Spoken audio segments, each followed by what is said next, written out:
حضرت ابو ہریرہ رضی اللہ تعالیٰ عنہ بیان کرتے ہیں کہ رسول اکرم صلی اللہ علیہ وسلم نے فرمایا، جس شخص کا انتقال اس حالت میں ہوا کہ نہ اس نے کبھی اللہ کے راستے میں جہاد کیا اور نہ کبھی دل میں اخلاص سے جہاد کی نیت کی، تو وہ نفاق منافق کی ایک شاخ قسم پر مرا۔ سوال: غزوہ ہند برحق ہے اور ضرور برپا ہوگا، لیکن سوال یہ پیدا ہوتا ہے کہ اس جنگ کو آخر غزوہ کیوں کہا گیا ہے؟ غزوات تو نبی کریم صلی اللہ علیہ وسلم کی زندگی میں ختم ہو چکے ہیں، اور غزوہ اس جنگ کو کہا جاتا ہے جس میں نبی کریم صلی اللہ علیہ وسلم با نفس نفیس موجود ہوں۔ جواب: سیرت کی کتابوں میں عام اسلوب یہی ہے کہ جس مارکہ میں نبی کریم صلی اللہ علیہ وسلم با نفس نفیس شریک ہوئے ہوں اسے غزوہ کہتے ہیں، لیکن غزوے کی یہ اصطلاح اور تعریف کسی حدیث یا نص کی بنیاد پر متعین نہیں ہے۔ یعنی ایسا نہیں ہے کہ رسول اکرم صلی اللہ علیہ وسلم نے خود اپنی زندگی میں جن جنگوں میں شرکت فرمائی انہیں غزوہ کا نام دیا، اور جن لشکروں میں آپ صلی اللہ علیہ وسلم بنفس نفیس تشریف نہیں لے گئے انہیں آپ صلی اللہ علیہ وسلم نے سریہ کا نام دیا ہو۔ اگر ایسا ہوتا تو سوال درست ہوتا کہ حدیث میں اسے غزوہ کیوں کہا گیا ہے، جبکہ غزوہ اور سریہ کی مشہور اصطلاح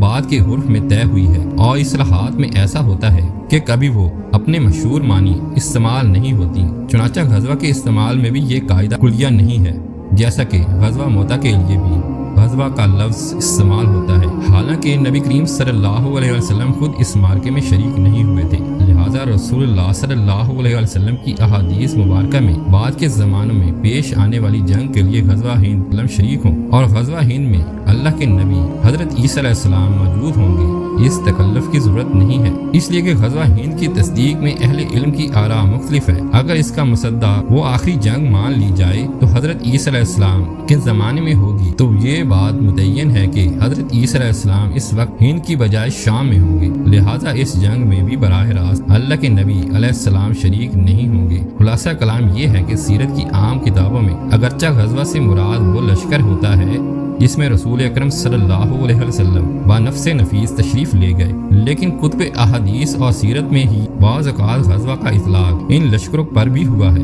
جن میں رسول اکرم صلی اللہ علیہ وسلم با نفس نفیس تشریف نہیں لے گئے، جیسے غزوہ موتا کا ذکر ہو چکا ہے۔ چنانچہ حافظ ابن حجر رحمۃ اللہ علیہ صحیح بخاری میں کتاب المغازی کے عنوان کے تحت فرماتے ہیں کہ مغازی سے مراد یہاں ان لشکروں کی تشکیل ہے جو رسول اللہ صلی اللہ علیہ وسلم کی طرف سے کفار کی طرف بھیجے گئے، خواہ آپ صلی اللہ علیہ وسلم بنفس نفیس تشریف لے گئے یا آپ صلی اللہ علیہ وسلم نے کوئی لشکر بھیج دیا۔ حضرت علی رضی اللہ تعالیٰ عنہ نے ارشاد فرمایا کہ نبی کریم صلی اللہ علیہ وسلم نے ارشاد فرمایا کہ سب سے اچھی خوشبو زمین ہند کی ہے، یہ حاکم کی روایت ہے۔ یعنی نبی پاک صلی اللہ علیہ وسلم نے ارشاد فرمایا مجھے اس طرف سے ٹھنڈی ہوا آتی ہے، تو آقا صلی اللہ علیہ وسلم کا فرمان کوئی بشارت رکھتا ہے۔ چنانچہ سعودی عرب کے مشرق میں دیکھیں تو 4 ممالک بنتے ہیں، ایک تو ہندوستان بنتا ہے، مگر اس میں چونکہ ہندوؤں کی اکثریت ہے، سکھوں کی اکثریت ہے، مسلمان اگرچہ 20 کروڑ ہیں مگر وہ ان میں تحلیل ہو جاتی ہیں، پتہ ہی نہیں چلتا کہ مسلمان ہیں یا نہیں، ہر معاملہ وہاں ہندوؤں کے ہاتھ میں ہے۔ تو ہندوستان تو آپ ایک طرف کر دیں، پھر اس کے بعد دوسرا ملک ہے ایران۔ ایران میں شیعوں نے ایسا قبضہ کیا ہوا ہے کہ وہ شیعت کے اندر لپٹے ہوئے ہیں، لہٰذا وہ بھی آؤٹ آف کویسچن ہو گیا۔ اب باقی 2 ممالک رہ جاتے ہیں، ایک پاکستان اور ایک افغانستان۔ ان دونوں میں اہل سنت والجماعت کے لوگ موجود ہیں اور دین کی محبت والے اور دین پر عمل کرنے والے لوگ موجود ہیں۔ تو اس کا مطلب یہ ہوا کہ نبی اکرم صلی اللہ علیہ وسلم کو جو ٹھنڈی ہوا آپ صلی اللہ علیہ وسلم نے فرمایا کہ مجھے ٹھنڈی ہوا آ رہی ہے، وہ پاکستان اور افغانستان اس علاقے سے آ رہی ہے۔ ویسے بھی اگر آپ تاریخ کا مطالعہ کریں تو 2 پہاڑوں کا سلسلہ ایک ہے، کوہ ہمالیہ اور ایک کوہ ہندوکش۔ اگر نقشہ اٹھا کر دیکھیں تو اس کے اندر ایک مثلث بنتی ہے، اس مثلث کو اس زمانے میں وادی سندھ کہا جاتا تھا، اور ایگزیکٹ جگہ دیکھنی ہو تو جیسے ہمارے ہاں مالاکنڈ کے پہاڑ ہیں وہ بالکل اسی کے اندر آتے ہیں۔ تو گویا نبی اکرم صلی اللہ علیہ وسلم نے فرمایا کہ مجھے اس طرف سے ٹھنڈی ہوا آ رہی ہے۔ ٹھنڈی ہوا کا کیا مطلب ہے؟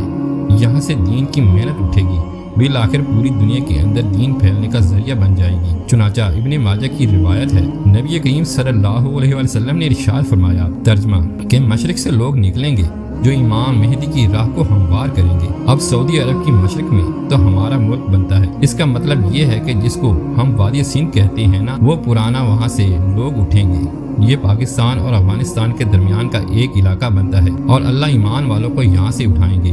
اور پھر وہ امام مہدی کے آنے کی راہ ہموار کریں گے۔ بیت المقدس 3 مرتبہ فتح ہوا، ایک مرتبہ عربوں نے فتح کیا۔ حضرت عمر رضی اللہ تعالیٰ عنہ کے زمانے میں بغیر لڑائی کے کافروں نے چابی حوالے کر دی تھی۔ دوسری فتح کردستان کا ایک نوجوان تھا جس کا نام تھا صلاح الدین ایوبی، اس نے صلیبی جنگیں لڑی اور کافروں سے بیت المقدس کو فتح کروا لیا۔ اب وہ تیسری مرتبہ فتح ہوگا اور ہمارا یہ گمان ہے کہ اللہ تعالیٰ یہ اعزاز پاکستان کے لوگوں کو عطا فرمائے گا، آمین یا رب العالمین۔